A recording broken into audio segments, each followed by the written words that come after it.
Okay, Frank, let me ask you. How many provinces in Canada?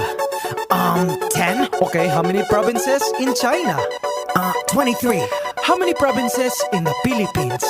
I don't know. How many? Believe it or not, 81. Abra, Kalinga, Aurora, Laguna, Maguindanao, Ifugao, Isabela, Aklan and Basilan, Sulu, Biliran, Leyte, Cagayan, Bulacan and Palawan, Batanes, Batangas, Bohol, Guimaras, Agusan del Norte, Agusan del Sur, Capiz, Cavite, Bataan, Masbate, Ilocos Norte, Ilocos Sur, Tadlac, Tawi-Tawi, Cebu, Sarangani, Camarines Norte, Sorsogon, Compostela Valley, Quezon, Zambales, Camarines Sur and Bukidnon, Zamboanga, Sibugay and Del Sur, Albay, Zamboanga del Norte din, there's Pampanga, Nueva Ecija, Nueva Vizcaya and Camiguin. These are the Philippine provinces. Every Pinoy in the world comes from one of them. Mabuhay! These are the